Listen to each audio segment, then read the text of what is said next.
Welcome to Reviews. In today's episode, what happens if you miss your CASA PMS warranty? Go ahead, explain to me the warranty. Pero bali ang warranty po ng sasakyan, meron po tayong owner's responsibility sa compliance sa required periodic maintenance. No?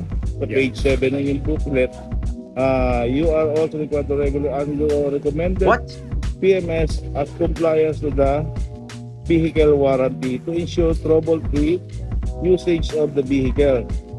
Non-compliance to the provision of the build as a violation and may compromise and void your vehicle warranty. Yun po, bali nire-required po din ng MMPC na mag-undergo ng PMS para makapag-claim po ng warranty just in case na magkaroon ng failure sa inyong vehicle. Okay, so if I miss the PMS, let's say may nasira, Yes, sir. electronics, hindi ko naman ginagalaw yon or whatever, maka-cover pa rin ng warranty yon. Regarding po doon, sir, pwede po tayong ma-technical pagka wala tayo, may miss po tayong PMS. Pag na-miss. Pero subject for approval muna ng MMPC. Okay.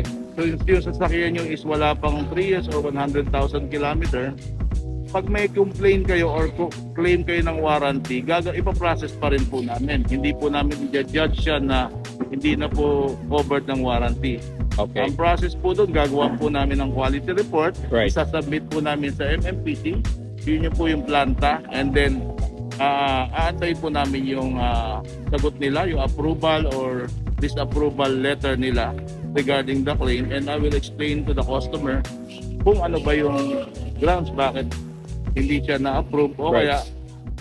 kaya i-inform po rin kung na-approve din yung claim nila. In short, if you do not do your PMS at the dealership, you may or may not void your warranty.